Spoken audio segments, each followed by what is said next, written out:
aura peut-être un ou deux en plus. Ouais, Mm. donc, toujours un peu en préambule. Il y a certaines diapos où ça va passer très vite, donc vous inquiétez pas, parce que c'est du texte, et puis c'est pas forcément avec un grand intérêt, ou c'est que ce que j'appelle du wording, du simple vocabulaire qui va changer, mais ça va pas changer le fond. Donc il y aura une alternance de schéma et de texte, et aussi rassurez-vous, notamment pour les nouveaux, qu'il y aura un résumé sur quatre cinq diapos, il y aura un résumé de ce qui est essentiel à la fin du doc. Voilà. Alors, en préambule, vous avez donc, vous pourrez voir que les règles seront écrites en noir et que s'il y a des remarques importantes, je les ai notées en rouge. Et mes commentaires perso qui me semblaient pertinents, ils sont en bleu. Et que ma présentation, elle est d'ordre subjectif dans l'ordre d'intérêt et du jeu, quoi.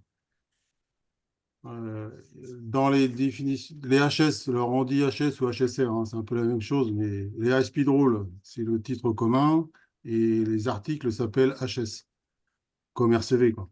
Donc vous voyez déjà que ça commence par juste le HS3 qui modifie légèrement les, les définitions de route libre devant, derrière, engagement, parce qu'on fait la différence entre des monocoques et des multicoques. Alors, si on va direct, on va s'intéresser qu'aux multicoques, hein.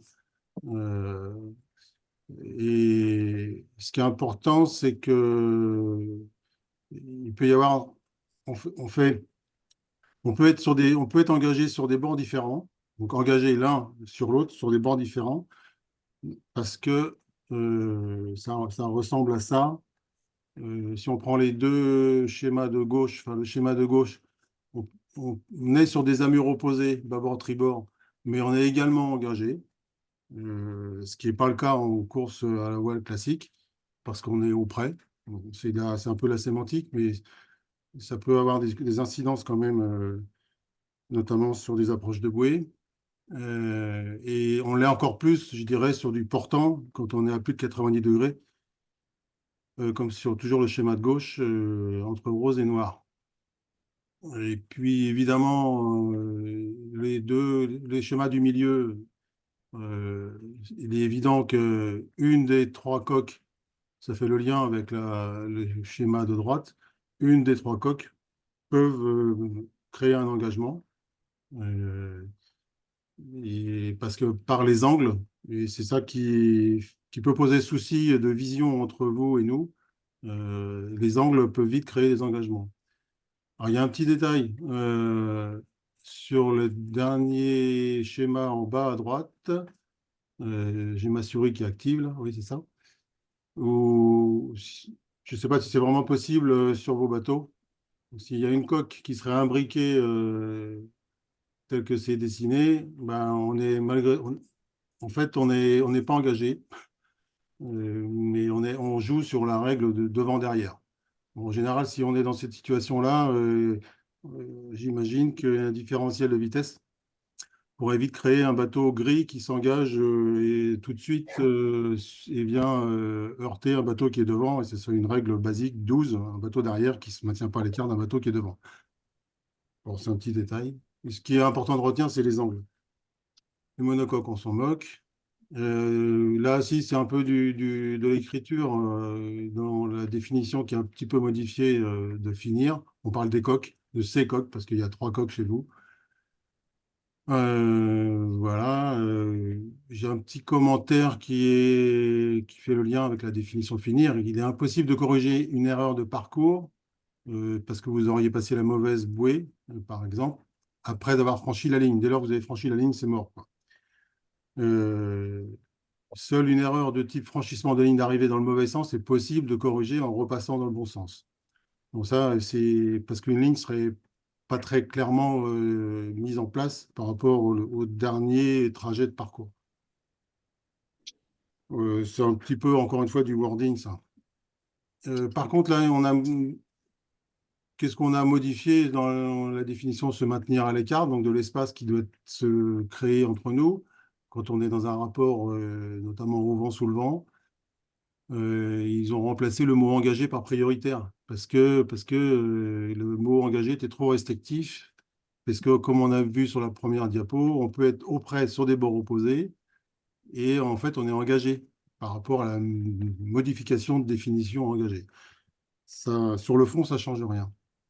Rassurez-vous.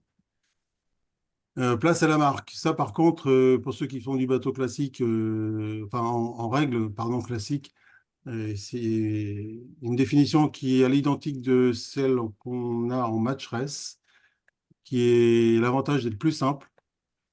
Grosso merdo, il n'y a qu'une seule place à donner, quelles que soient les priorités entre nous. Il faut imaginer qu'il y a un bateau intérieur, extérieur.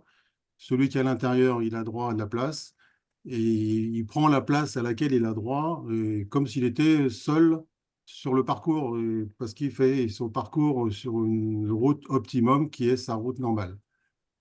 Alors attention, on verra sur des diapos à suivre que si vous sortez de cette route normale à laquelle le bateau intérieur a droit, il peut perdre son ticket d'entrée qu'il avait en rentrant dans la zone, dans sa situation de bateau intérieur. Il faut se méfier de ça. Il y aura une ou deux diapos là-dessus. À OCS,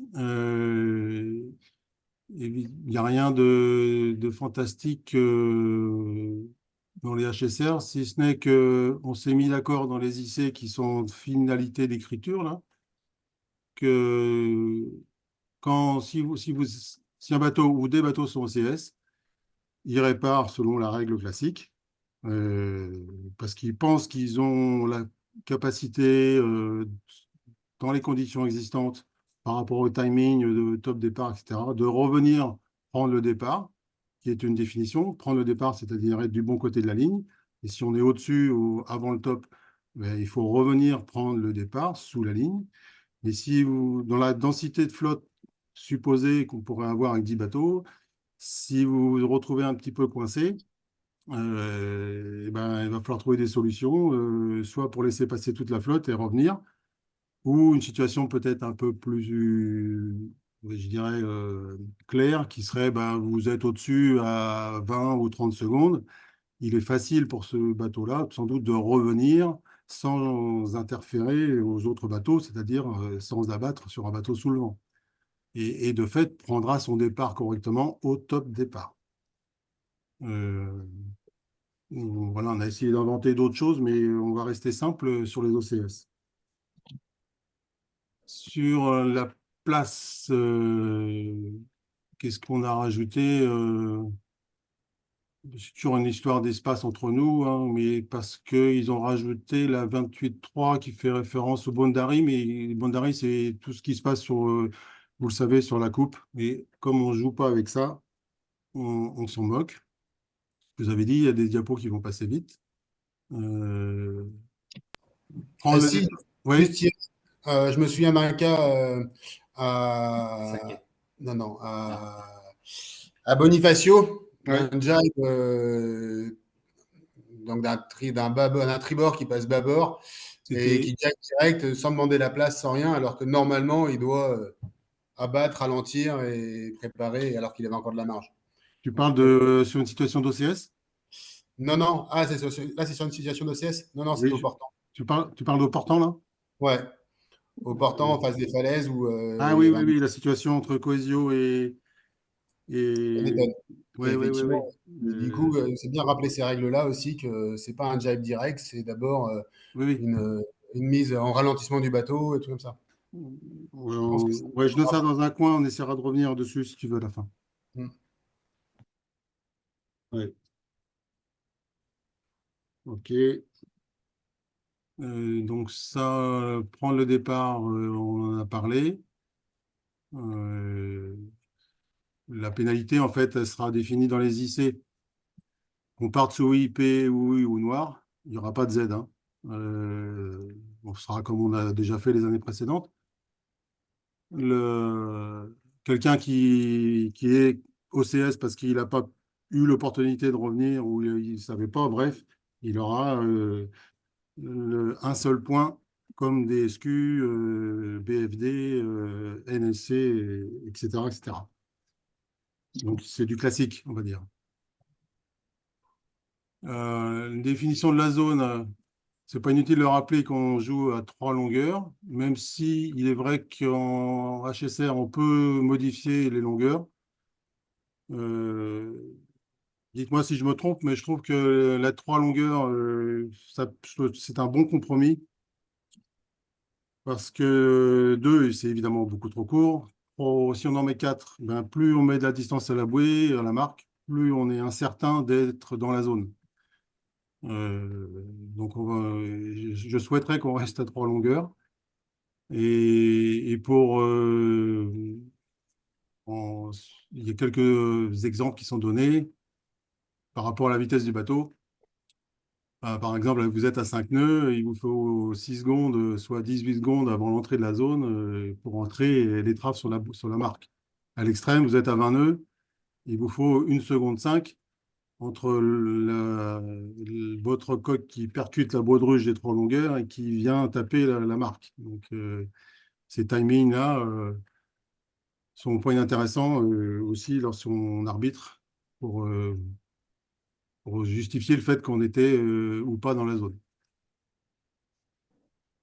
Sur navigation loyale, bon, ce qui est intéressant de retenir là-dessus, c'est qu'ils ont rajouté en rouge quand on est en arbitrage direct sur l'eau.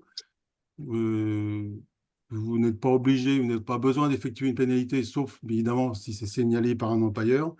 Et ce qu'on veut dire, si on va plus loin par rapport à cette phrase, un bateau qui effectue une pénalité de sa propre initiative sera reconnu comme exécuté par les empailleurs et de fait, on ne fera pas de signal. Bon, en général, on va voir comment on gère les pénaux, hein. Alors, il y a une règle qui est géniale, c'est cette fameuse règle 7 qu'on utilise aussi en match race, parce qu'elles sont relativement proches, celles du match race et des race speed rule, sur le fait qu'on parle de ce dernier point de certitude et ce qui a été écrit en noir, ou si on fait le commentaire, les empailleurs, en fait, on est toujours dans des situations à définir les priorités entre vous. Et lorsque les priorités changent, on peut parfois avoir un doute sur la réalité de ce changement ou la réalité qu'on est dans la zone. Donc, on revient sur ce qu'on avait clairement établi précédemment. Les arbitres jugeront sur la dernière définition de priorité dont on est certain avant un éventuel changement de priorité. Ça nous met un peu plus serein sur les discussions qu'on peut avoir entre nous. Alors, et on est un peu plus dans le dur, et ces fameuses règles du virement de bord qui étaient supprimées, qui pour certains qui se souviennent peut-être, quand on avait annoncé ça sur les diams, sur le Tour de France, on avait un peu alerte à Malibu. En fait, de fait que la règle carrément du virement est supprimée, c'est-à-dire de la phase de face au vent au nouveau secteur de près sur le nouveau bord, toute cette phase où on est non prioritaire, on ne pose aucun problème à quiconque, eh ben, cette règle elle disparaît, ce qui revient à dire qu'on est sur un bord ou sur l'autre. Donc, mon bateau vert, en position 2, il est à gauche du vent, il est déjà tribord. Voilà ce qui peut se passer. Euh, et puis, l'autre sens, ce sera un décalage un peu dans ce sens-là. Le bateau vert sera un peu devant, dessous. Ce qui peut être un peu dangereux pour le bateau rouge, justement, c'est de manquer de vision du bateau vert qui n'a comme seule règle à gérer la règle 16, une modification de route. Il est prioritaire devant, il offre, donc c'est une modif de route, règle 16. Il change de bord et sur toute cette phase de 1, 2, 3, il doit donner de la place dans les conditions existantes au bateau qui était derrière, le rouge, à se maintenir à l'écart sans que ça soit, enfin, tant que ça soit gérable. Donc, ça demande une vigilance mutuelle, je pense, notamment lorsque vous êtes en sortie de bouée sous le vent et que les bateaux devant auraient peut-être un peu perdu en cap et se retrouvent décalés comme ça sous le vent. C'est un peu le danger. Voilà, en résumé, ça donne ça, hein. Vert peut virer, il n'y a pas de blocage. Il peut le faire qu'en permettant à rouge de répondre en virant ou en abattant. Donc, faut en même temps que rouge prenne la bonne solution. Euh, la réponse de rouge doit être immédiate, sans nécessiter évidemment un crash tac ou une abattue dangereuse. Encore une fois, les conditions existantes. Il n'y a pas de Et perte de priorité. Ouais. Eric, comment tu gères le temps, enfin la capacité de lui laisser du temps pour répondre? C'est quoi? Tu peux éclaircir cette règle-là? Non, non, D'accord. c'est les conditions existantes. Parce que les règles de course de la voile, elles sont faites pour gérer, comme dit un certain Philippe Gomez, tout ce qui se passe entre un optimiste ou un catamabarque, et entre zéro nœud et nos limites. Donc, c'est Je- l'intelligence, on va dire l'intelligence de la lecture technique dans les conditions existantes qui feront que, on va dire, bah, que le virement de Verne respectait la règle 16. Et Voilà. ça, Thierry, c'est quoi l'intérêt en fait? L'intérêt, c'est parce que c'est compliqué de. Quand une règle est inapplicable, genre la règle qui va suivre derrière, la règle du route normale, quand elle est inapplicable, parce que ça crée des désaccords trop importants entre les coureurs et les arbitres, le plus simple, c'est de la supprimer. Parce qu'il y a eu beaucoup de jugements incertains de OK, tu as fini de virer, OK, tu prends une priorité, donc ça allume la règle de transition, la fameuse règle 15. Tatati, tatata, quoi. Il y avait encore plus de zones d'incertitude de jouer avec la règle du virement. Ouais, enfin, je suis d'accord, mais enfin, là, du coup, je trouve que enfin, je vois beaucoup d'incertitudes parce que entre plusieurs équipages, tu n'as pas la même capacité à répondre dans 10 nœuds ou 20 nœuds de vent. Il y a des équipages qui pourront probablement plus facilement abattre ou virer si leur virement est prêt. Et du coup, enfin, moi, en tant que coureur, si j'étais vert, enfin, il y a quand même une épaisseur de trait où tu sais pas si tu laisses le temps ou pas à répondre à rouge en enquillant ton virement, quoi. Ouais, ouais, ouais. Et comment vous allez le juger? On est toujours à gérer. Je sais pas si ma tante en avait, elle s'appelle Raymond. Il y a une règle 16 qui est sur le bateau vert, en l'occurrence. Donc, il a cette règle à gérer. Et en même temps, le bateau rouge, là, en l'occurrence, il a la règle 12, il est derrière, ou il est au vent. Règle 11, il doit se maintenir à l'écart. Euh, je peux pas, je vois pas d'autres arguments à donner. Et, et en même temps, dans la règle 16, on parle de donner de la place. La place, c'est une définition. C'est que tu navigues dans les conditions existantes en bon marin. Et bon marin, ça ne fait pas référence à un niveau de pratique, ça fait référence à ce qu'on a l'habitude de voir. C'est pour ça que, par exemple, en match race, la définition, c'est la même, mais de fait qu'il n'y ait que deux bateaux ou qu'on sait que les gens maîtrisent mieux leur bateau, il n'y a pas de filière sur le bateau. Enfin, il y a plein d'éléments qui favorisent un peu plus de rapprochement, de contact, sans toucher. Euh, donc, si je prends un autre exemple, où à droite, rouge n'arrivait pas à battre, ben, s'il n'arrive pas à battre parce qu'il ne choque pas sa grand voile, ben, il est en faute technique et de fait réglementaire. D'accord. Et à nous de juger, je suis d'accord, là on va être dans l'épaisseur du trait, à nous de juger s'il était en capacité temporelle, gestuelle, quoi d'autre, visuelle, de pouvoir choquer sa grand voile. Donc le chariot. En Bon. sachant que le fait de prévenir le bateau fait partie ou déclenche sa capacité à se maintenir à l'écart, ou ce n'est que l'action de mouvement du bateau qui commence sa capacité à se maintenir à l'écart? C'est c'est pas interdit de c'est pas interdit de prévenir. Tu te mets de fait un peu plus au vert, c'est qu'à de le dire pour le bateau vert. Tu te protèges par rapport à la 16, mais on ne pourra pas te reprocher de ne pas l'avoir de n'avoir rien dit. D'accord. Il n'y a que deux, il n'y a que deux règles où il y a obligation de dire quelque chose. C'est proteste, le mot proteste, parce que c'est logique parce que je peux ou je dois réparer par rapport à l'incident supposé.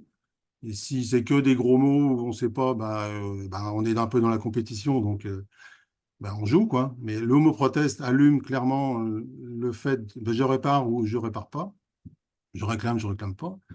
Et l'autre situation, c'est vous êtes auprès et puis vous avez l'intention de virer et vous n'êtes pas sûr de pouvoir virer de bâbord, enfin de tribord à bâbord. Vous êtes en route auprès en tribord. Il y a un obstacle qui se présente, c'est la fameuse règle 20. Il faudrait faire un appel à la voie pour virer de bord et être serein par rapport au camarade qui est un petit peu décalé au vent, auprès toujours. Et si je vire, je peux me mettre en danger bâbord. Donc je peux me protéger avec la règle 20. S'il te plaît, donne-moi de la place pour que je puisse passer en bâbord, parce que j'ai un obstacle sur ma gauche. C'est les deux situations où il y a obligation de dire quelque chose. OK? On peut avancer? Alors j'avance. Éviter le contact. On a rajouté qu'il peut y avoir des infractions bâbord-tribord de base, mais on va aussi, que vous soyez bâbord, enfin que vous soyez prioritaire ou non, vous êtes toujours un peu dans l'obligation, raisonnablement possible, évidemment, d'éviter un contact et de ne pas causer de contact entre vous. Ça va au-delà de simplement éviter, quoi.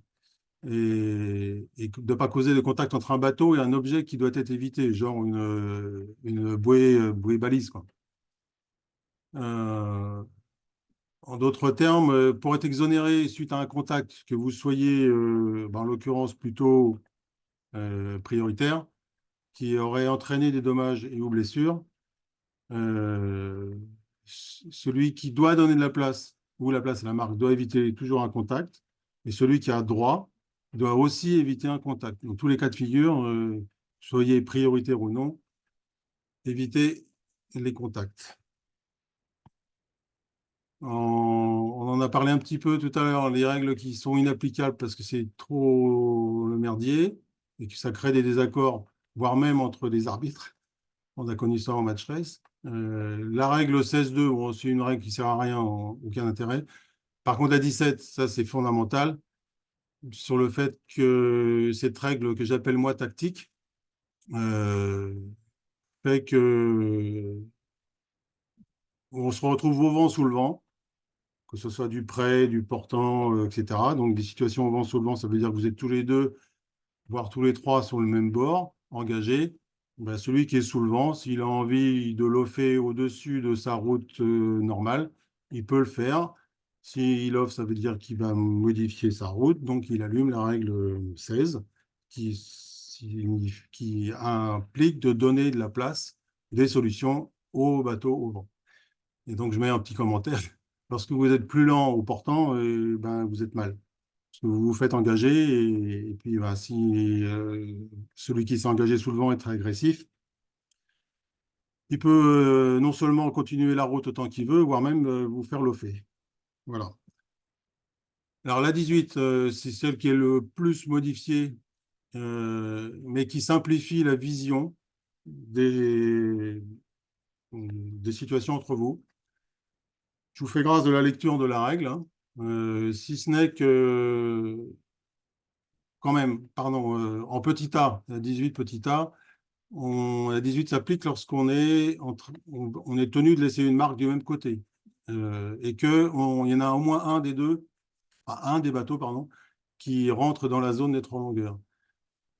On est d'accord sur le sens de contournement de marque, c'est ça que ça veut dire. Et qu'il faut rentrer dans la zone pour allumer la 18. Tant qu'on n'y est pas sûr, on n'est pas en 18.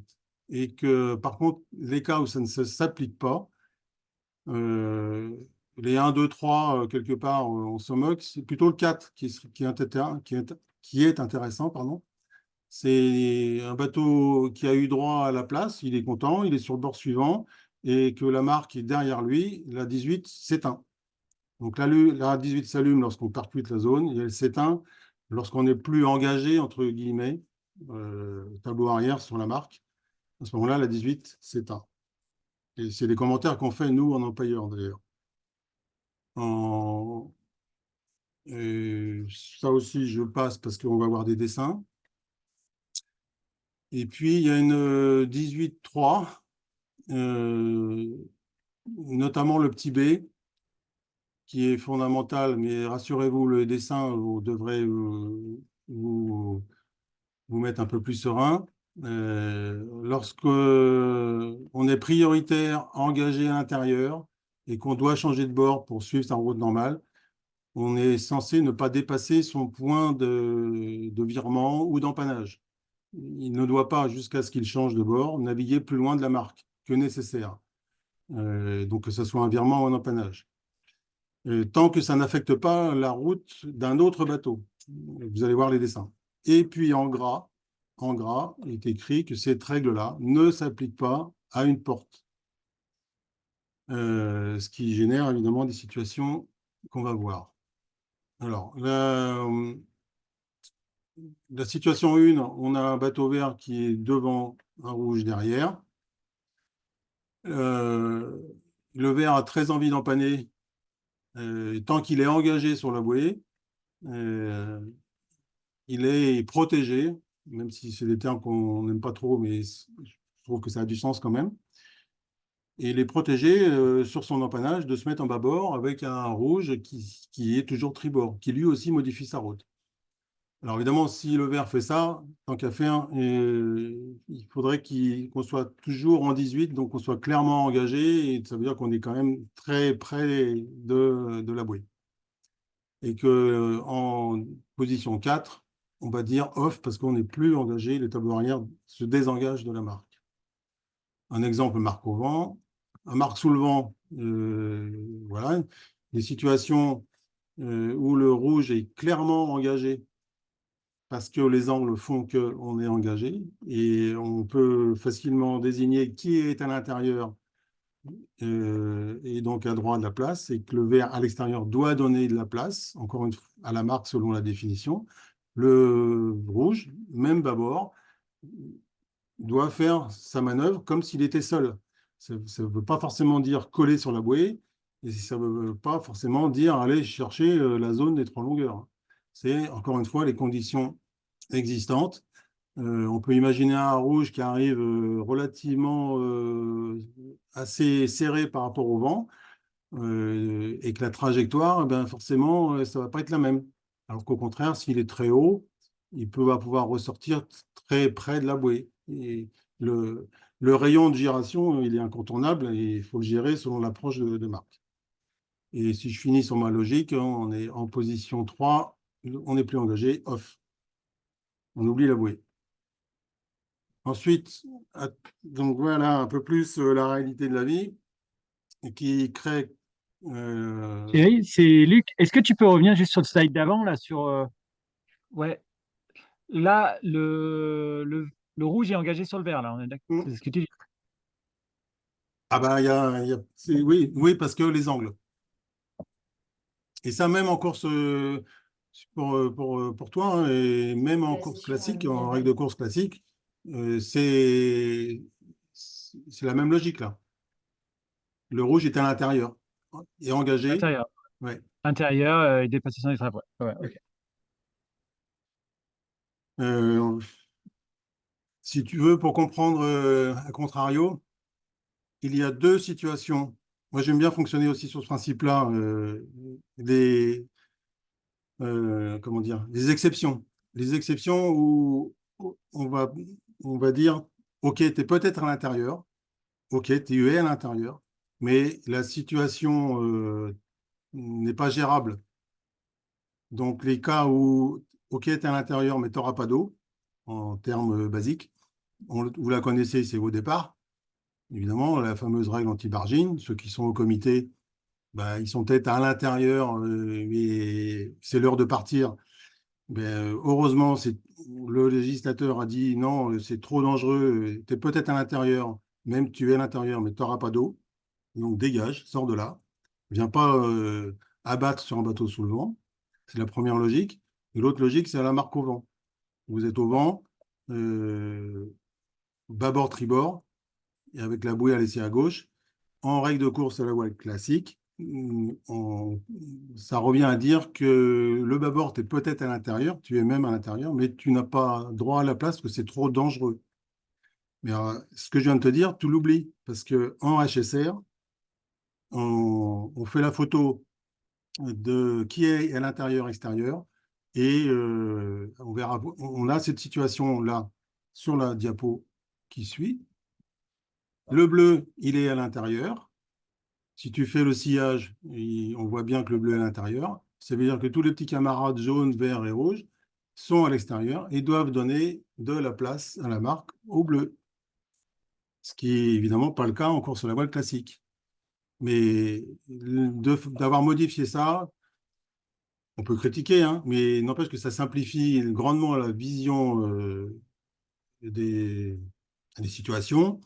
Peut-être que ça limite le jeu tactique, on peut critiquer, etc. Mais n'empêche que c'est comme ça qu'on joue. Imaginez la trajectoire des bateaux et c'est facile de définir qui est à l'intérieur et extérieur.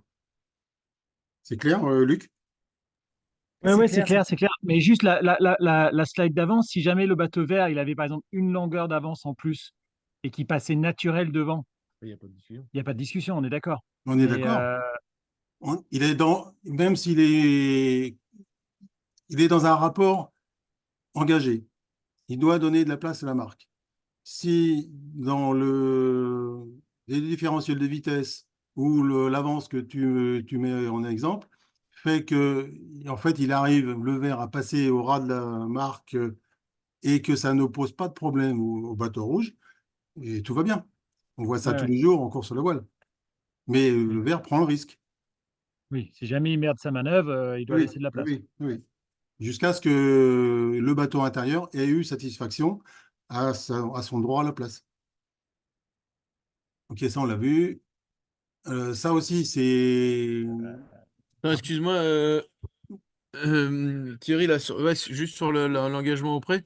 Là, le bleu, il a le droit d'emmener les autres où il veut? Non, il a droit, le bleu, il a droit à la place, à la marque, qui est sa route normale. Ok, ça marche. Parce que là, les deux diapos avant, t'as dit qu'il y avait deux cas où il était pas obligé de faire sa route normale. Les diapos avant, Encore non, avant. non, non, non. Non, non. Mettez-vous dans, dans la logique que vous êtes à l'intérieur ou devant.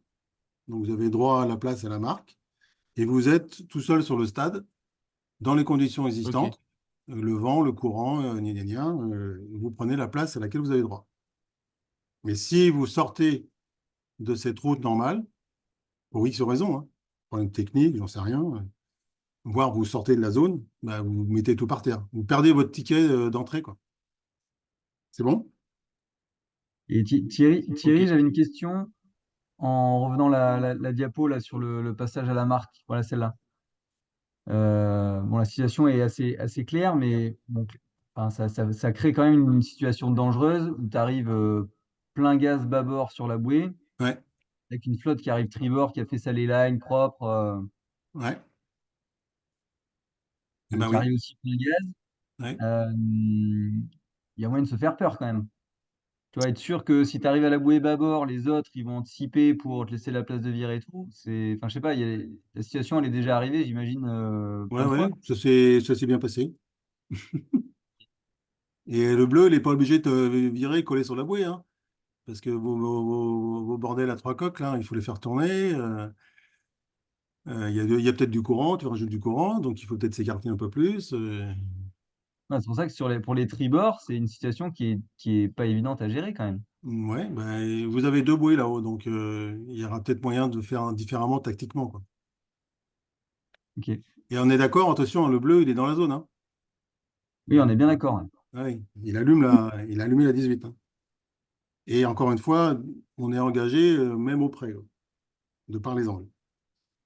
Donc peut même amener à ce genre de situation. On approche là en position 1. Le bleu, ça peut poser des problèmes un peu à tout le monde, hein. Parce que le virement n'étant supprimé, le jaune, il peut virer en respectant la règle 16. Donc, moi, bleu au vent, je dois m'écarter 2 fois parce que je suis au vent. Je m'écarte sur le loft du jaune et je dois m'écarter sur le changement de bord. Et je me retrouve ici en 3, voire 4. C'est le bleu qui est à l'intérieur. Mais vu les 2 virements à suivre, évidemment, il va se faire massacrer hein, par le rouge. Mais quoi qu'il en soit, le rouge, il est à l'extérieur de tout le monde, hein. Et tactiquement, il y a peut-être des choses à faire pour ne pas se retrouver dans cette situation-là. Genre en bleu, là, euh, le fait d'être engagé au vent du jaune, j'ai envie de dire qu'il subit un peu ce que veut faire le jaune. Alors que si le bleu est désengagé, trouve un moyen pour être désengagé et avoir des solutions, soit de virer avec le jaune ou d'abattre derrière et prendre l'autre bouée. Voilà. Je trouve que ce rapport ici, là, tactiquement, je pense que c'est pas très cool pour le bleu. À titre d'exemple. Ouais, Là, ouais. le jaune, il a le droit de virer parce que le rouge arrive, ou s'il n'y avait pas le rouge, il peut pas t'obliger à Qu'il virer. rouge ou pas, hein, qu'il rouge ou pas, hein. Il peut virer Enfin, ça quand veut il dire veut. qu'il peut te lofer jusqu'à passer le bout au vent et après se retrouver tribord et être prioritaire. Oui. Là, rappelez-vous la règle du virement, la diapo du virement, le jaune n'a que la règle 16 à gérer. C'est pour ça que je dis que le bleu, Ok. il est un peu coincé, quoi. Et là, c'est vrai que le jaune vire un peu sous la ligne parce qu'il a un tribord à gérer, le rouge. Et de fait, on peut avoir ce genre de situation, quoi. Thierry, une question. Oui, Tu es d'accord que si le jaune prenait la décision d'aller passer derrière le rouge et que le ouais, bleu suivait, le bleu a de l'eau pour passer derrière le rouge. Enfin, le jaune doit de l'eau ouais, à la place pour passer oui, derrière parce qu'il est engagé. parce qu'il est Si le engagé, bleu, oui. si le Oui, bleu est derrière non engagé, le jaune pourrait juste abattre, passer au ras et oui, laisser le bleu, même s'il va à 1 ou 2 mètres, et le bleu oui, serait oui, obligé de oui, ralentir pour passer derrière. On est ouais, d'accord? ouais, Ce qui est important, c'est à mon avis, ça, c'est important à rappeler sur les phases de départ. Phase de départ, départ bâbord, où en général, tu vas chercher le dernier tribord, ouais, où tu peux avoir des histoires d'engagement et d'eau ou pas d'eau ouais. derrière. Parce que ça peut être vite problématique, ça. Surtout à nos vitesses Oui, de donc bateau. ça, c'est la règle classique. Si on prend un tribord, 2 bâbord, si le jaune choisit de passer derrière, il doit donner de la place à son bateau au vent pour que lui aussi, bleu, puisse passer derrière le bleu. Et on voit ça tous les jours. Euh, donc, attention, le jaune il doit donner 2 fois de la place, quoi. Déjà, lui, pour qu'il puisse passer derrière le rouge, mais aussi son petit camarade bleu qui est large. Oui. Euh, bon, ok, on avance. Ici, sud de la 18, où on a la photo d'entrée où le vert est en route libre devant, et donc il va faire son virement comme s'il était tout seul sur le stade. Il se trouve que pour X raison, il est bien arrêté, le vert, et le rouge, finalement, il choisit d'aller à l'intérieur. C'est une pénalité rouge évidente parce que le rouge ne donne pas la place à la marque au bateau vert qui prend sa trajectoire. OK. Euh, on peut imaginer même que sur ce coup-là, le rouge, il est pris un avantage, il est pris un simple avantage. Il fait sa péno, et ben, ça va lui coûter cher, hein. Ça risque de prendre un peu de temps. On va voir d'ailleurs comment on gère les pénaux, hein. Par rapport à cette diapo, où là on a un bateau vert qui fait son point de rotation correct, euh, attention à ne pas tomber dans ce piège-là, où on établirait le fait que euh, le vert dépasse son point de virement, puisqu'il viendrait sur la zone des 3 longueurs, hein. De fait, ça ouvrirait entre guillemets la porte au rouge qui aurait envie de mettre son nez à l'intérieur. Et ben vert, en fait, il a perdu son ticket d'entrée. Il a perdu son ticket parce qu'il a dépassé, c'est ce que j'ai dit plusieurs fois depuis le début. Il a abusé de son ticket en dépassant son point de virement. Et il n'a plus droit à la place. Donc, encore une fois, Euh, alors, vous allez me dire, ouais, mais c'est où ce point de virement, c'est où ce point d'empannage? Ben, c'est pareil, c'est une condition existante, hein. Il peut y avoir du courant. Voilà. Plus le verre va aller loin, plus il risque de déchirer son ticket, quoi. Euh, donc, ça, je me suis fait bien mis au clair là-dessus avec Arnaud Mante, qui est un collègue empailleur, qui est français et qui est responsable des high speed roll au World Selling, et il m'a confirmé cette diapo-là. On est bien clair là-dessus, quoi.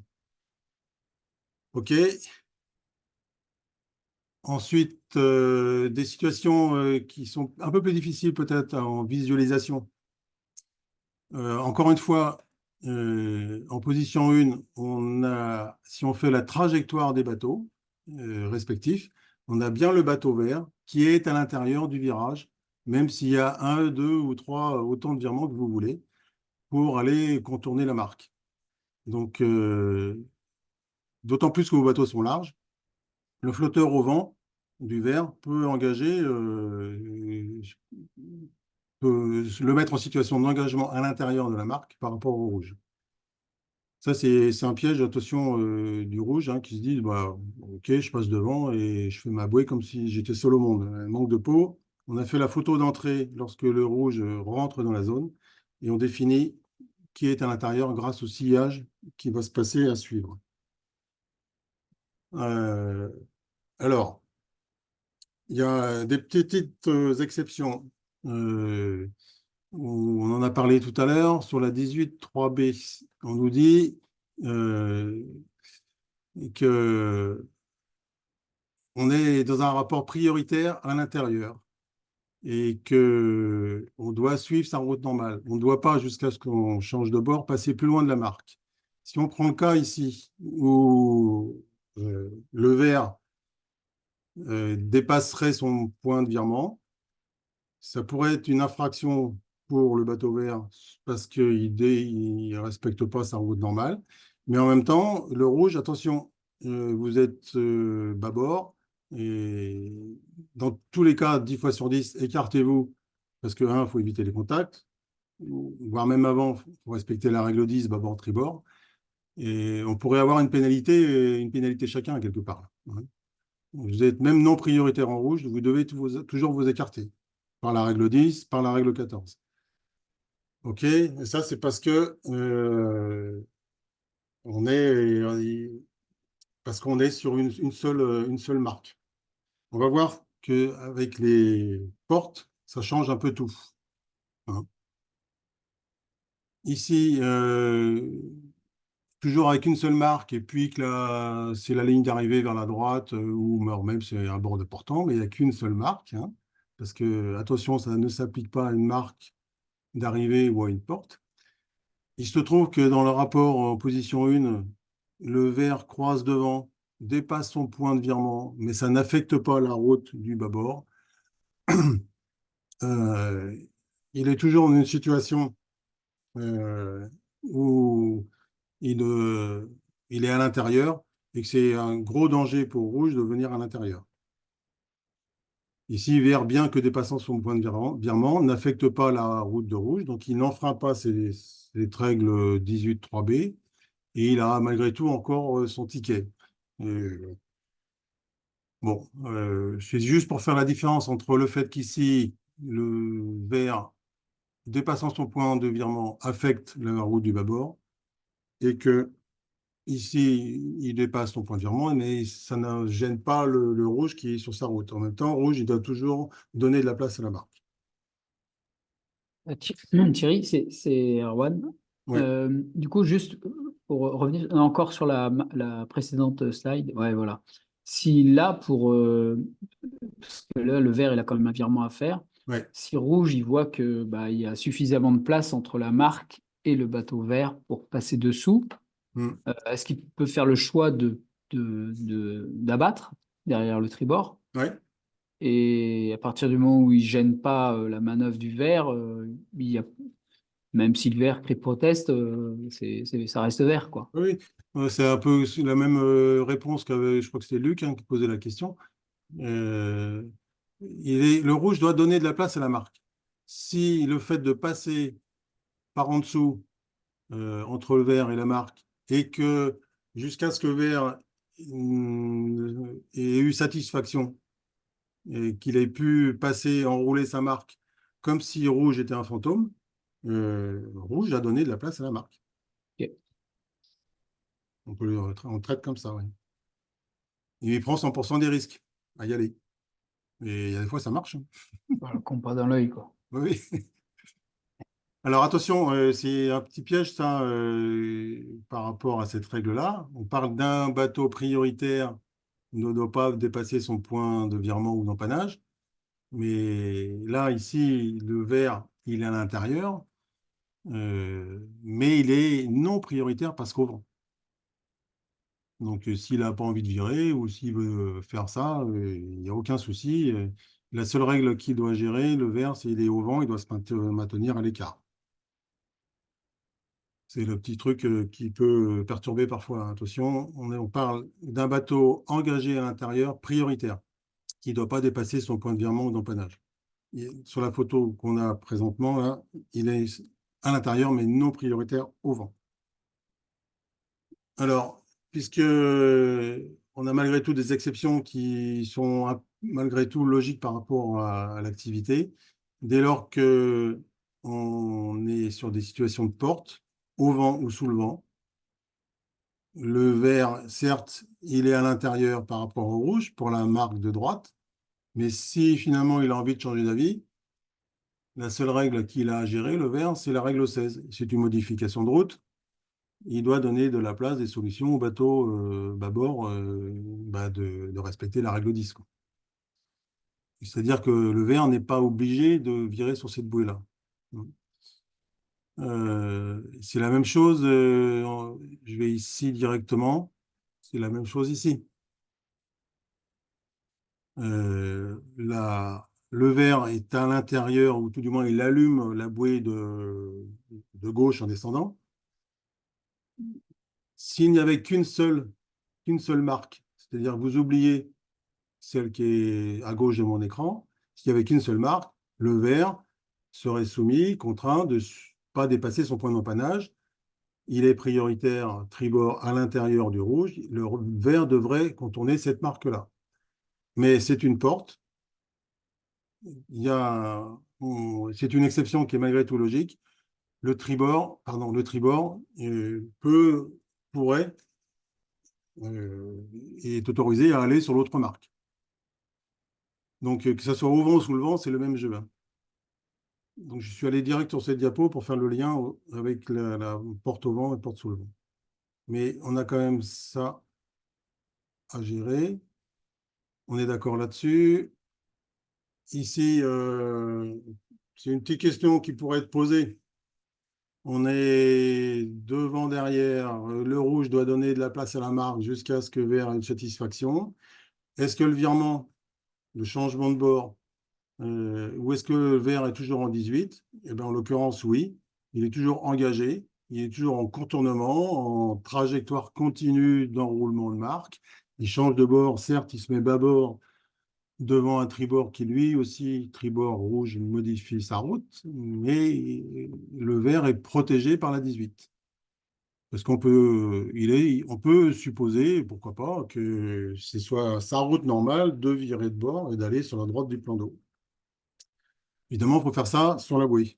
Donc ça, c'est devant, derrière. On a la même chose au vent, sous le vent. Voilà. Parce que c'est la définition place à la marque qui est échangée, hein, qui nous autorise ça, et le fait qu'il y ait la règle du virement qui est supprimée. Donc là, au risque de me répéter, attention, on n'a qu'une seule marque, parce que ce serait l'arrivée quelque part sur la droite, bref. Il y a une limitation, c'est dans ces termes-là qu'on stipule. Il n'y a qu'une seule marque. Le prioritaire, parce que tribord à l'intérieur du virage, ne doit pas dépasser son point d'empennage. OK. Ça, on l'a vu. Et puis, ça, c'est un cas qu'on a eu à Brest, où on a deux groupes de bateaux, quoi. On a les roues jaunes et bleus là, qui sont un peu scotchés l'un sur l'autre. Et puis les bateaux rouges et verts qui sont pleines balles, là, 15 ou 20 nœuds, et peut-être à 10, 15 dans longueur, on n'en sait rien. Mais le temps que jaune et bleu progressent, on peut se retrouver en position 2, tel que c'est indiqué sur le schéma. Donc, c'est pas facile à gérer, parce que on a un peu toutes les règles qui pourraient se contredire. Euh, le rouge et vert doivent se maintenir à l'écart des petits camarades qui sont devant. Et rouge doit aussi donner de la place à la marque ou à vert pour passer cette marque. Et en même temps, il faut que tous les deux, on se maintienne à l'écart, rouge et vert se maintiennent à l'écart du paquet qui n'avance pas. Bon, peut-être qu'il y a un moment, prendre l'autre marque sera peut-être plus simple, hein. Voilà, faut peut-être anticiper ce genre de situation. Thierry, est-ce que tu Euh, peux ajouter Seb à la conf? Il s'est fait sortir, s'il te plaît. Pardon? Est-ce que tu peux rajouter Seb? Il est en salle d'attente. Il s'est fait sortir à la porte souvent. Je vois pas. C'est bon, je viens de les admettre du coup. Bah, tu vois, tu as des grandes Eh capacités. ouais, en fait, j'avais la main là-dessus aussi. Merci. Alors, les histoires d'obstacles. Qu'est-ce que j'ai envie de dire là-dessus? Euh, En règle course de la voie classique, il n'y a pas de référence de longueur à l'obstacle. Là, en LHC, on a rajouté qu'en fait, par rapport à un obstacle, que ce soit un bateau prioritaire, un sous-marin, un filet de pêche, une marque, enfin, bref, un truc qui nous gêne, qu'on est en route de collision dessus, eh bien, il y a quand même une zone à l'identique d'une marque classique. Ça peut nous aider sur certains cas. Par rapport quand même à tous ces obstacles, il y a deux, trois diapos derrière pour vous mettre ça en image. C'est pas inintéressant de rappeler qu'un prioritaire, donc un bateau sous le vent, j'imagine, quand la règle 19 s'applique, en fait, il doit choisir ou tout au moins montrer autant que possible de quel côté il veut passer l'obstacle, pour savoir, pour définir qui est à l'intérieur et extérieur. Ça, c'est un premier point. Et, et puis en petit 1, là, ce que j'ai mis en bleu, attention, si vous venez vous engager à l'intérieur d'un obstacle au dernier moment, voilà, c'est comme en course sur la voie classique, ne le faites pas au dernier moment, de telle façon que le bateau qui est maintenant à l'extérieur n'est plus en capacité de vous donner de la place. C'est comme la place de la Concorde, hein, c'est bouché devant, vous attendez que ça se débouche pour vous mettre dans le circuit, quoi. Vous n'allez pas rajouter du bordel au bordel. Il y a une petite diapo là-dessus qui est déjà, premier temps, on est sur une ligne de départ au près, on est position 1, le jaune est un peu devant, des bateaux rouges et verts qui sont engagés. Vert est en train de passer sous jaune. De fait, il est dans l'obligation de donner de la place à son bateau intérieur rouge, puisqu'il était déjà engagé en position 1. OK, donc attention à ce genre de situation, comme en course sur la voile classique, hein. Si vert était clairement au-dessus, euh, on pourrait inverser les rôles. Mais là, on peut définir en position 1 qui est en train, de quel côté on va passer par rapport à l'obstacle jaune qui est devant. Ici, il y a un bordel qui nous gêne, hein. Ça peut être n'importe quoi, hein. Il y a un bateau chaviré dans mon exemple. Mais je trouve qu'en approche 1, on peut définir facilement que le bateau vert est à l'extérieur de l'obstacle et il doit donner de l'espace, de la place au bateau intérieur, ce qui est assez logique. Il y a une petite modif de route. Alors ça, je ne sais pas si on aura l'occasion de l'utiliser, mais euh, quand on dit la place dans la 19 n'inclut pas la place pour virer de bord, sauf si c'est la seule solution pour passer l'obstacle. Bon, vous êtes vert, il y a un mur qui est devant, on rentre dans la zone des 3 longueurs de l'obstacle. Il est évident que là, il va falloir que rouge donne de la place, parce qu'il n'y a pas d'autre solution que de virer de bord. Si vous oubliez ça, c'est pas grave, hein. Franchement, c'est vraiment pas grave. On joue pas à la Thierry, première. sur la ligne de départ, si tout le monde est tribord et que le bateau d'avant, il faut qu'il soit arrêté pour être considéré comme un obstacle ou Non, non? non, non, non, non, non, non, Non, non, non, c'est un bateau, c'est on un obstacle. considère obstacle parce que on est un bateau devant est prioritaire et derrière, je suis non prioritaire. Ici, dans le différentiel de vitesse ou d'angle, j'en sais rien.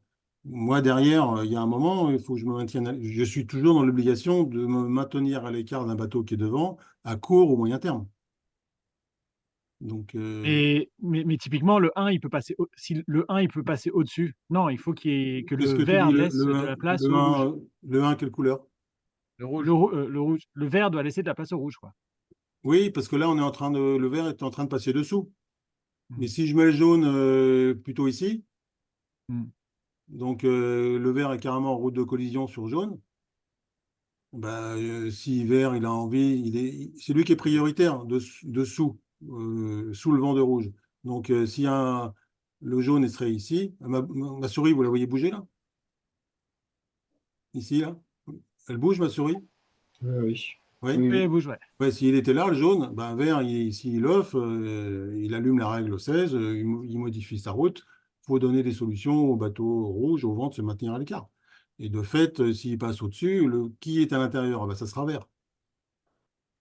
Je ne sais pas si je réponds, mais Ouais. Si, si, si, si. Après, on a eu le cas, tu as le cas souvent quand tu as encore un autre bateau qui est au vent, qui est au vent, qui est au vent, et là, c'est tout le process qui se met en ouais, jeu, l'autre qui proteste contre l'autre, et ouais, toi, à la fin, oui, tu oui. mets le rouge à qui?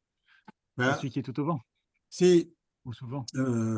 là, on est dans un rapport où rouge est clairement engagé sur vert. Si là serait l'inverse, le rouge est plutôt derrière, et puis imagine en position 1, tu mets rouge derrière vert. Position 2, tu aurais le rouge pof, qui vient s'engager à ce moment-là. Là. Est-ce que le vert était en capacité de donner de la place dans les conditions existantes? Eh ben, c'est vraiment pas évident. C'est rouge qui prend 100% des risques à venir s'engager au dernier moment, euh, alors que celui qui est à l'extérieur, il n'est pas vraiment en capacité de le faire parce qu'il a peut-être du monde sous son vent, hein, par exemple. Voilà, mais dans ce que je voulais montrer par cette diapo, c'est qu'on est déjà en position 1 engagé et qu'on est le vert prioritaire est plutôt en train de passer dessous. Et ça, il faut qu'il comprenne qu'il a un bateau, faut qu'il se maintienne à l'écart de jaune, mais aussi qu'il a un rouge à gérer. Et Thierry, j'avais une question. Si donc vert est en route libre devant rouge et qui Oui. modifie sa route, du coup Mm. avec l'angle Ouais.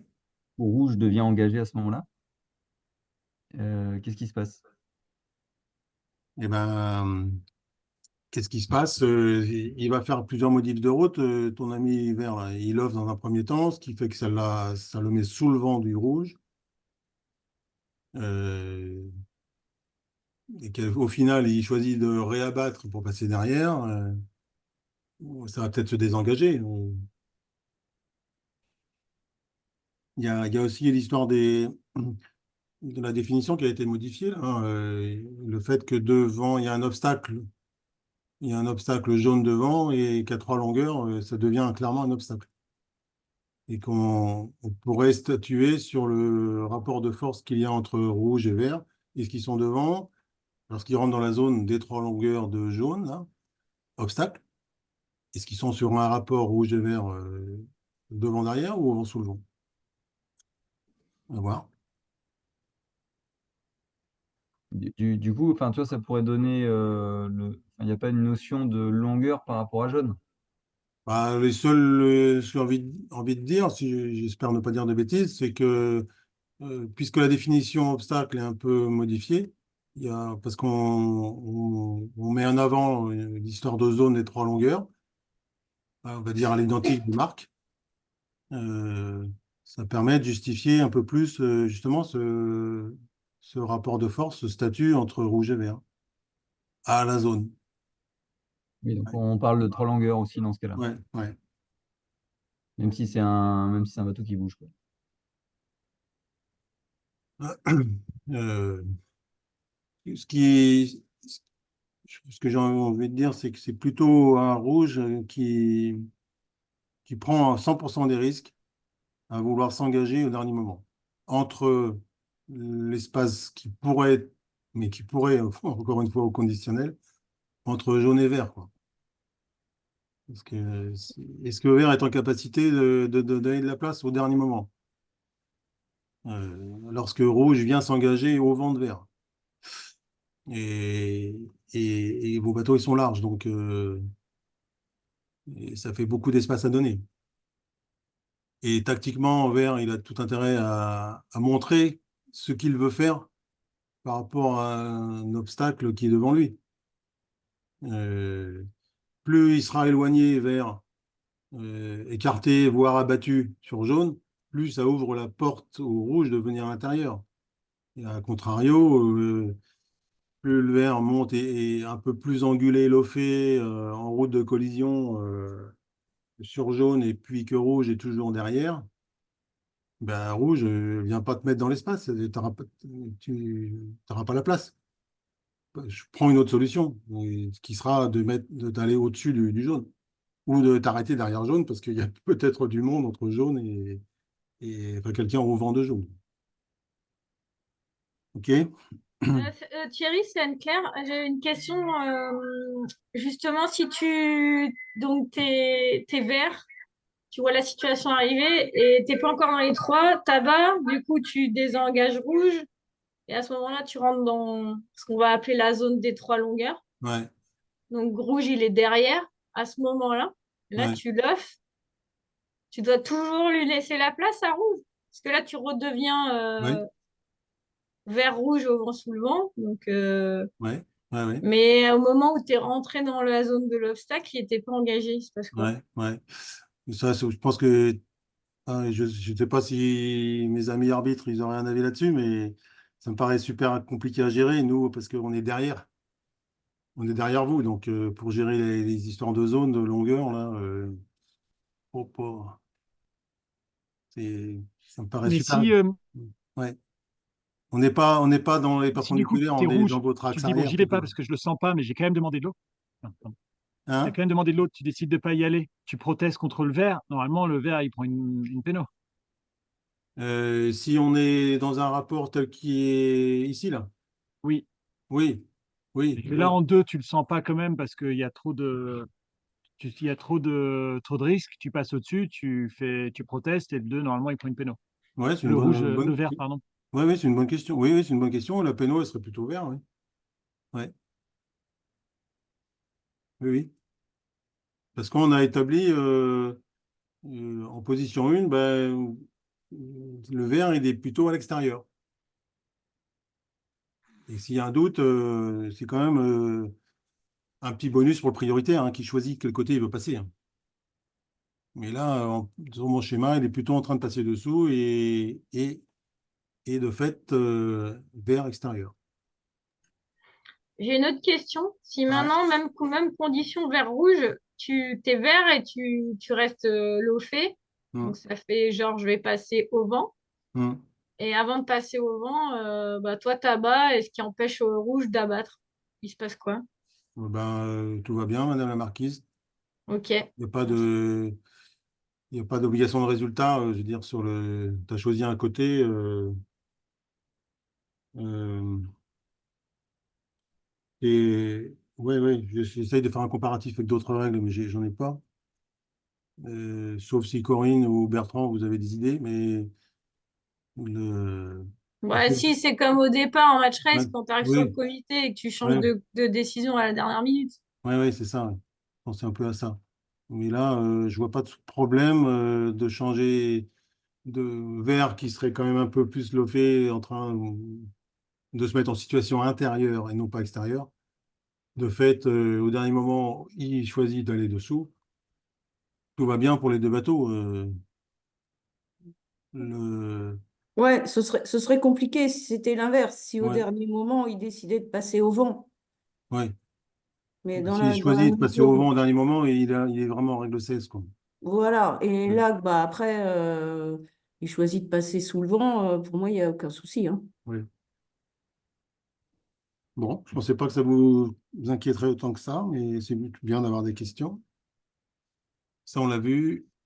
Ça, on a dit si vous oubliez, c'est vraiment pas grave. Euh, Ça, c'est important Non, par contre, juste pour l'obstacle, au près, on est d'accord que le seul escape, c'est de auprès. virer. Par contre, au portant, c'est de se mettre plein cul. Et dans ce cas-là, on longe l'obstacle, on est Oui, correct. je te vois venir. Non, non, mais Remember. Non, mais tu as raison. Je vais essayer à la fin du diapo de faire un petit rapide dessin sur TSS pour mettre en image ce que tu dis, oui, qu'on soit clair. Euh, d'accord. Sur la 21 qui est le fait que ben, vous êtes au CS, vous faites des pénaux, vous mettez une voile à compte, tout ça, c'est supprimé. Et en fait, ce qu'on veut dire par là, c'est que vous soyez au CS, que vous soyez en train d'effectuer une pénalité, on va voir ce que ça va être, que vous reculiez ou pas, ben, vous êtes dans le statut sur lequel vous êtes, au vent, sous le vent, bâbord, tribord, et vous perdez pas on change pas d'image, on ne change pas de rapport de force de, de fait d'être en train de faire des pénaux, vous gardez votre statut prioritaire peut-être devant ou tribord, ou vous reculez, etc., etc. C'est parce que c'est plus facile à gérer comme ça. Euh, Qu'est-ce qu'il y a ça, c'est simplement le fait qu'il ne faut pas gêner un autre bateau. Euh, mais si vous vous retrouviez à... Si vous sortez de votre route normale pour aller gêner un autre bateau, vous pourriez être en infraction sur cette règle-là. Mais je ne pense pas qu'on joue à ça sur... autant en match race, on l'a déjà vu, mais certainement pas avec vous. Ça veut dire ne pas gêner un autre bateau qui navigue sur une autre section de parcours, si vous sortez de votre route normale. Mais bon, s'il y en a un qui descend au portant déjà et l'autre qui est au près et vous êtes en route de collision, bah, les règles basiques s'appliquent, hein, normal, quoi. Mais si vous allez chercher, vous sortez de cette route normale, donc vous sortez du cadre quelque part, et ça pourrait poser un problème d'arbitrage et donc de pénalité. Et qu'est-ce qu'on a mis ça? Oui, c'est logique au fait que quelqu'un qui fait une péno, ben, il ne faut pas le gêner non plus, parce il garde son statut, peut-être prioritaire, hein, même en faisant sa péno. Et on va voir comment. Euh, Est-ce que... Oui, on va en parler tout de suite de la péno, là. Euh, mais Erwan, j'avais demandé à Erwan de vous solliciter là, sur vos avis sur la gestion des pénaux.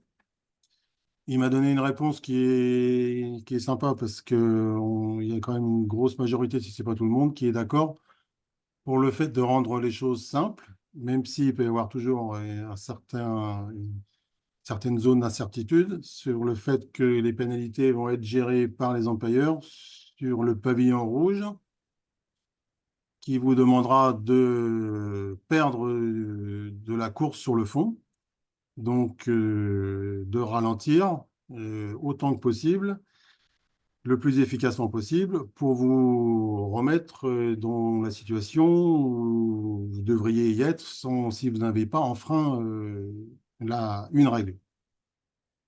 Alors, on a eu des discussions un peu sans fin là-dessus.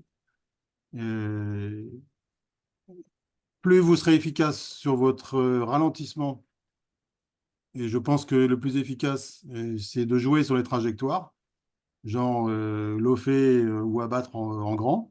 Donc, vous gardez votre statut, hein, encore une fois, sans forcément choquer les voiles, parce qu'évidemment, choquer, on a déjà eu des exemples où choquer une grand voile, mais en fait, vous perdez deux ou trois nœuds, mais pas plus que ça. Du coup, ça prend des plombes pour perdre du terrain, qui est l'objectif de la péno par rapport aux adversaires.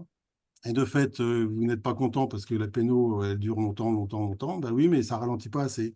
Alors que si vous aviez simplement peut-être loffé, déventé la moitié du génois, enfin des voiles d'avant, et ce qui évitera de choquer et puis de perdre des plombs à reborder et d'épuiser tout le monde à bord. Et je pense que les trajectoires seront très efficaces pour que la péno soit effectuée le plus rapidement possible, tout en ayant perdu du terrain, évidemment, par rapport aux adversaires. Voilà, la gestion des pénalités. Alors évidemment, si c'est infraction avant le départ, et la pénalité ne pourra être effectuée qu'après avoir pris le départ, donc après avoir coupé le fil entre le comité et la PIN. Certainement pas avant, évidemment, parce qu'on ne peut pas le faire avant. Voilà, c'est tout ce que j'ai envie de dire là-dessus, sauf qu'il y a des questions pour la gestion des pénalités. On a bientôt fini. Ça, on s'en moque. J'aurais dû la Thierry, supprimer. j'ai une question pour les OCS. Est-ce qu'on peut pas régler le problème de l'OCS avec de la perte de BMG, enfin de la perte de distance sur le fond, plus que des retours du bon côté de la ligne qui peuvent engendrer, dès qu'il y a une force de vent certaine, des situations un peu dangereuses, quoi. Alors, j'ai pas mal réfléchi à ça, mais je ne suis pas tout seul à avoir réfléchi. C'est ingérable, encore plus que la gestion des pénaux à notre initiative. Parce que comment estimer la perte sur l'OCS? Tu as été OCS à 30 secondes, tu as été OCS à 2 secondes, et tu as une partie de flotte qui part à droite, l'autre à gauche. C'est juste ingérable.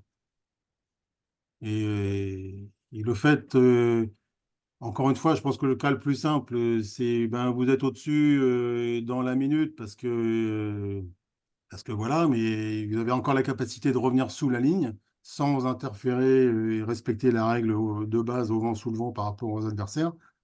Ben, faites-le. Après, vous vous retrouvez au CS, vous êtes coincé au vent sous le vent, bah, tu n'as plus que tes yeux pour pleurer, hein, et t'attends que tes camarades y passent, et puis tu reviens sous la ligne. Euh, voilà, c'est vous qui devez prendre l'initiative ou pas de revenir sous la ligne. D'accord. Ouais. Et est-ce que pendant ta péno et ou en phase d'attente, par exemple après un OCS, tu es obligé de ralentir, est-ce que du coup tu peux te retrouver à mettre des bateaux en infraction sur le fait de l'offer pour te freiner si le bateau au vent, par exemple, répond pas? Il peut y avoir des pénaux, tu étais toujours en capacité à pouvoir, entre guillemets, faire enfreindre des règles aux autres. Ouais. Bah, ce qu'on a dit précédemment, c'est que tu gardes un bateau qui effectue une péno parce qu'il y a un pavillon rouge qui est envoyé. Il garde son statut, en l'occurrence en route libre devant. Et ceux qui sont derrière, eh ben, ils doivent se maintenir à l'écart. Ok. Ouais. Oui, voilà. J'ai une petite question pour les pénaux encore. On imagine un bateau qui fait une pénalité dans les 4 minutes. Ouais. À Non, il quel peut moment pas. il est... Il peut pas. Il faut qu'il prenne le départ pour faire sa péno. Ah, c'est avant le départ. Donc, avec l'arbitrage direct, il prend la péno après le départ. Il fera sa péno après le départ, après avoir D'accord. coupé la ligne. On n'a pas le droit de réparer comme normalement un appareil Non, parce normal. qu'on ne peut pas gérer.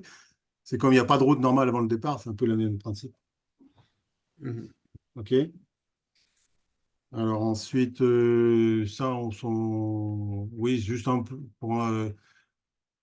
on a une règle qui est sympa aussi pour nous, là, c'est qu'il ne doit pas y avoir d'appel d'une action ou omission incorrecte, ou d'une décision des employeurs, ou d'une décision d'un jury. Donc tout ça, c'est sans appel, quoi. Toutes les décisions, voire non-décisions, hein, vous avez mis un pavillon, vous réclamez, il n'y a pas eu de réponse, ou on s'est gouré, ben, le jeu continue. Voilà, c'est ça que ça veut dire. Et puis, ce que je vous avais dit, faire une synthèse de tout ça, si vous ne deviez retenir que les principes essentiels, le coût du virement qui est supprimé. OK. Ensuite, la route normale qui est supprimée, que ce soit sur le prêt, le portant, etc.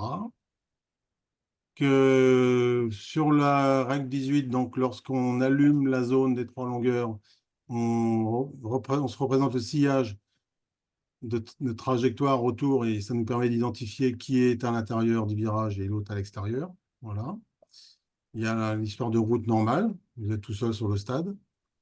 Il y a attention, avec une seule marque sans porte, le prioritaire, il est quand même limité à ne pas dépasser son point de virement ou d'empannage.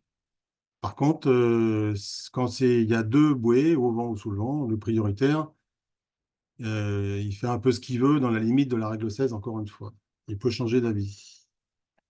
Donc, un petit rappel des diapos. La 18 s'éteint lorsqu'on n'est plus engagé sur la bouée, en position 4. Ici, évidemment, c'est un peu le bordel parce qu'un bâbord peut faire chier plein de tribords. C'est pour ça qu'en course à la voile classique, on a dit que ça, c'est pas gérable, c'est trop dangereux, mais qu'en high speed rule ou en match race, eh ben si, on joue à ça, voilà, et qu'on y arrive. On vient de le redire qu'un bateau tribord, attention, il a son point d'empannage ou de virement à gérer. Ici, on peut changer d'avis. Encore une fois ici. De toute façon, lorsqu'on est en rouge et qu'on arrive de ce côté-là, aller choper la bouée à l'opposé, c'est sans doute pas gérable tactiquement, parce qu'il y a peut-être pas mal de tribord à gérer. Et puis que la position, encore une fois, que la règle s'éteint, voire même la diapo suivante, le bateau qui était devant ou qui se retrouvait au vent du rouge, il est à l'intérieur. S'il a envie de virer sur la bouée, il peut le faire. Encore une fois, pourquoi faut qu'on soit sur la bouée, hein. Et si on n'est plus engagé sur la bouée et qu'il décide de changer de bord, attention, quoi. Ok, parce que si on enlève la bouée, là, hein, c'est un verre qui vire bâbord devant un tribord, hein. Dès qu'il est à droite du vent, il est bâbord. Ok. Et puis les Non, pénaux, on vas-y, en a vas-y. parlé, enfin des OCS. Et Ouais, puis, excuse-moi, Thierry. oui, Juste, tu peux revenir à la diapo d'avant, là? ça, c'est bon, hein. Ouais. Ouais. Là, il doit le dire, du coup, qu'il va revirer ou Ah bah non, il non, est non, non, dans non, une non, non. occupation? Non, non, et encore une fois, il y a qu'une seule règle quelque part où il faut dire quelque chose, hein. C'est Ok. proteste. On ne pourra pas vous reprocher de ne pas avoir dit donne-moi de l'eau ou intérieur, machin, truc. C'est toujours mieux de statuer entre vous, on est d'accord. Ça met les choses plus nettes entre vous. Mais on ne pourra pas vous reprocher de n'avoir rien dit sur le fait que vous étiez tribord, l'autre était bâbord. Non, non. Et à quel moment il sort il est plus prioritaire, le vert, là? Et s'il n'est plus engagé sur la bouée, genre par exemple en 2,5, il va un peu plus tout droit, il marque un plat. Et voire même, bah, de fait, son tableau arrière n'est plus engagé sur la bouée. Nous, en pailleur, on dit 18 off. Donc la bouée a disparu. Ok. Et là, on a le droit de virer, enfin, comme la première règle dont tu parlais, là. Et c'est la même chose au portant en empannage. Tu as le droit d'empanner quand tu veux. D'empanner, ici, là. Non, sans bouée, sans parler de bouée. Donc, tu as un bateau derrière toi. Euh, d'empanner. Bah, si tu t'es dans un rapprochement Tu bâbord-tribord, descends c'est ça? tes tribords, Ouais. ça arrive souvent. Tu arrives à la bouée au vent, tout le monde a la queue leu-leu. C'est Bon, tribord au près, hein. non, on est au portant, on est au portant. Tribord au portant. Et puis, Et tu as un bateau juste derrière toi. Tu as ouais. le droit d'empanner et passer bâbord. Ah bah non, tu te mets bâbord devant le tribord. Ah oui, oui, oui. Non, dans l'autre côté, Ouais, pardon, je veux dire. L'autre côté. ouais, Oui, excuse-moi, je dis des ouais. conneries. Oui, Et l'autre les côté. bateaux sont larges, donc ça prend de la place. Ouais. Bâbord, t'es bâbord, tu as le droit d'empanner vite. Et Tu as ben, le droit dès que d'empanner et passer dedans. À partir du moment où t'es tribord. si tu es bâbord, tu es plus ou moins en route de collision sur un tribord, c'est ça? Ouais. T'en panne, et tu te retrouves soit devant, soit au vent. Il n'y a pas Ok. d'autre solution. Avec la 15 quand même, quoi. Si tu te mets devant, effectivement, tu prends une priorité devant. De fait, tu allumes la règle 15. Ouais, merci de rappeler ça. Ouais. Alors que s'il empanne, il se retrouve au vent, il s'est mis tout seul sur son action d'empannage au vent du bateau qui était déjà à tribord, il n'est pas protégé, entre guillemets, par la règle 15. Alors que s'il finit en route libre devant, c'est vrai que les bateaux qui sont larges, il faut se méfier de la règle 15.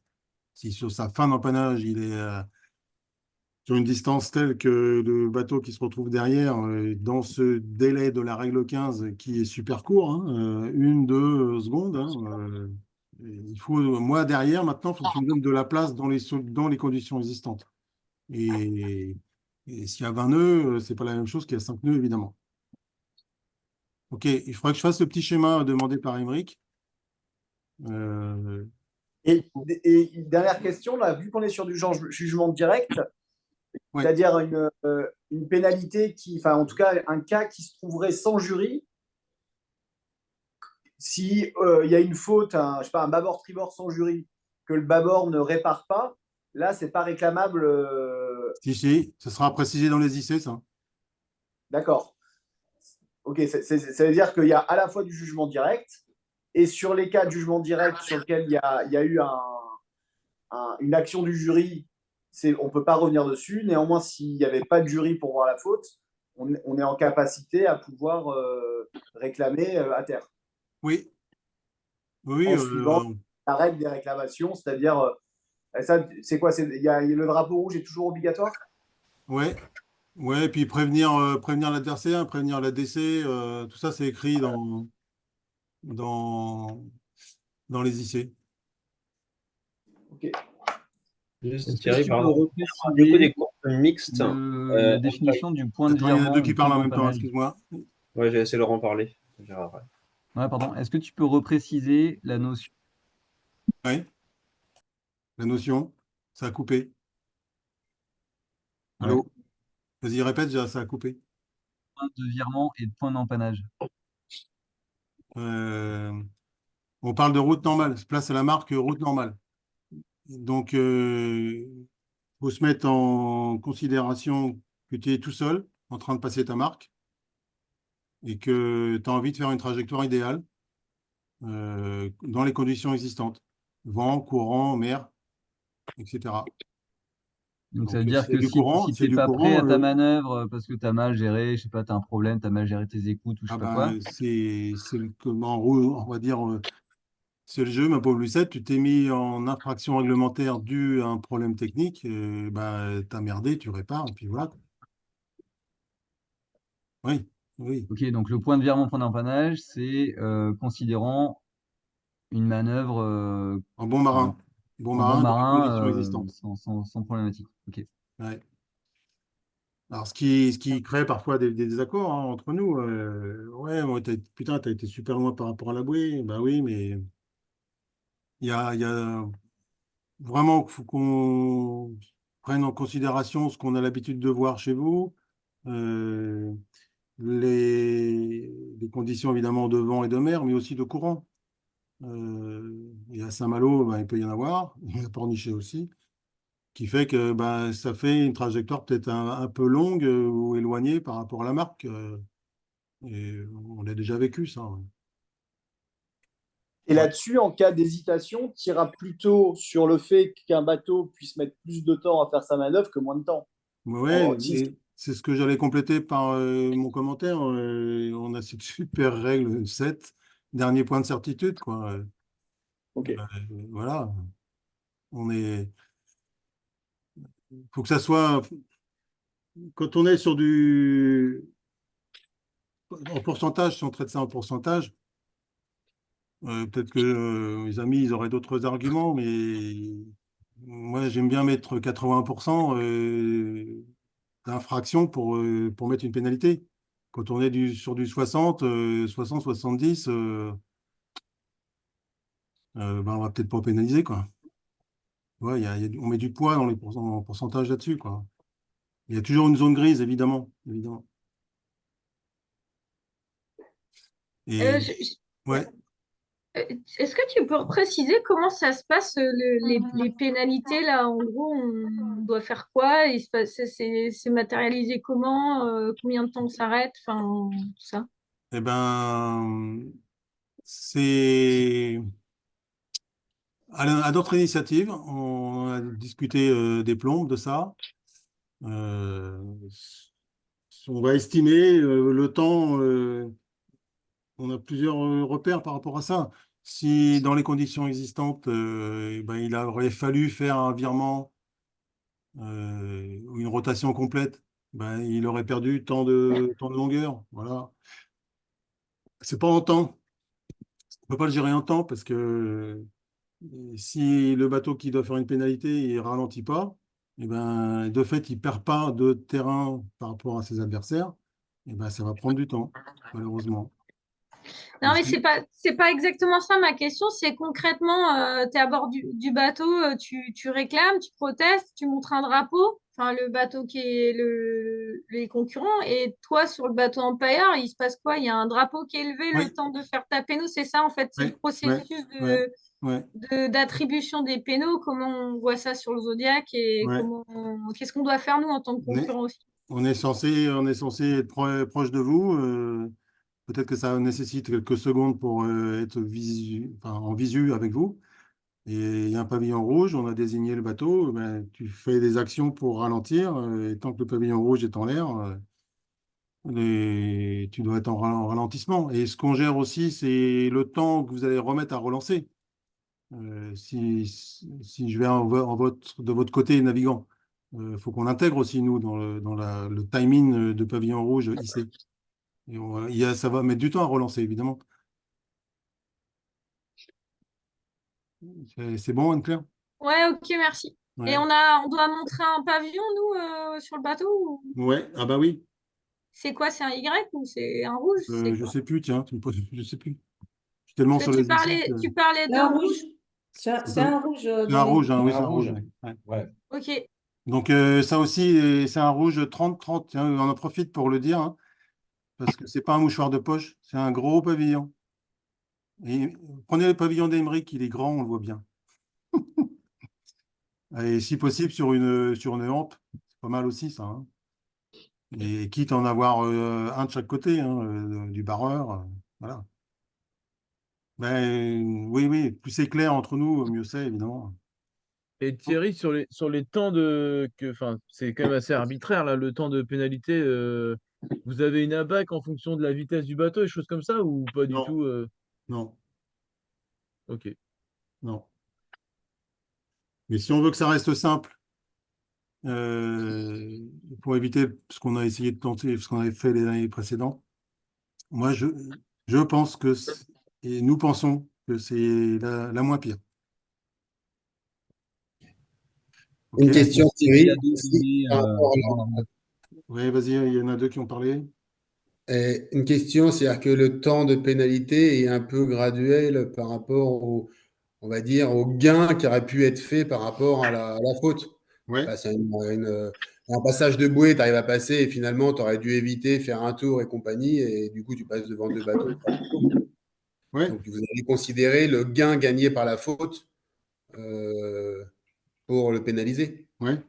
Et puis, ça peut être, à contrario, on pourrait dire aussi que si tu as mis l'autre en vrac, il se retrouve à 15-20 longueurs derrière, ben, je crains qu'on soit obligé d'attendre que ce bateau-là repasse devant, en, tout en, que ce bateau qui a subi l'infraction navigue correctement pour Copie. reprendre la course, quoi. Roger. Roger, le petit dessin, vous le voyez là, avec mon TSL, vous le voyez à l'écran? Ouais, c'est bon. Nickel. Je voudrais m'assurer que vous ayez bien mon dessin. Oui, c'est bon. C'est bon? Oui, on l'a. Ouais, donc ça, c'est les cas. Il y a un mur qui est à gauche de l'écran, là. Il y a un mur avec mon trait, là. Le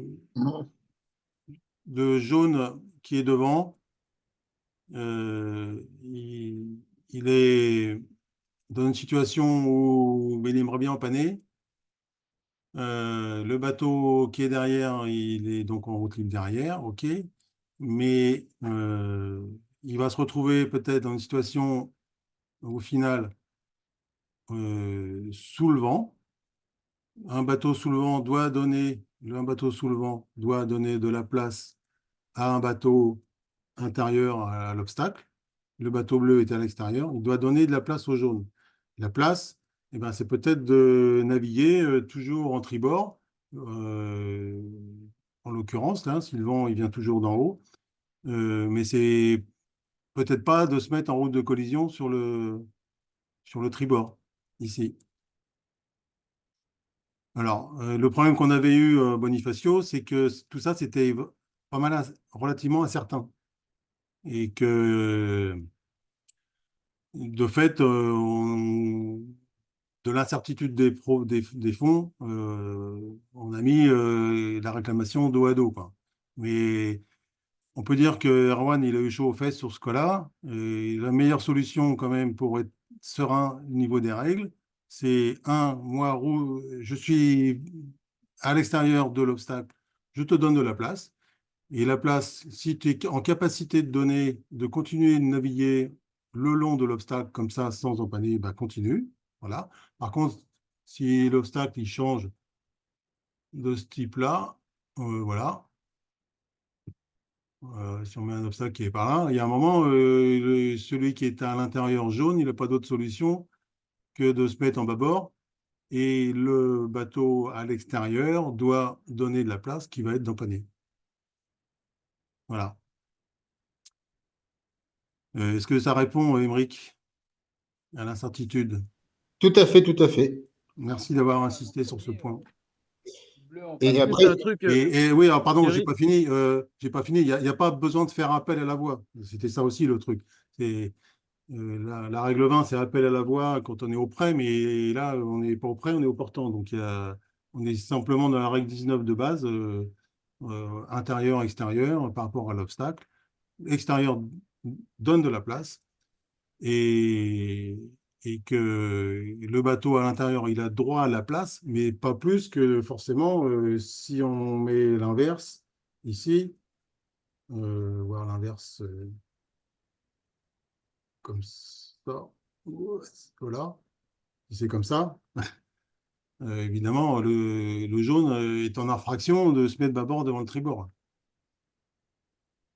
Mais là, à partir du moment où on a le bleu qui est en panne, Oui, bah, le, le oui. jaune, Ben, si le bleu en panne, oui, mais là, en l'occurrence, c'était un jaune qui en panne en premier, quoi. ouais. Voilà.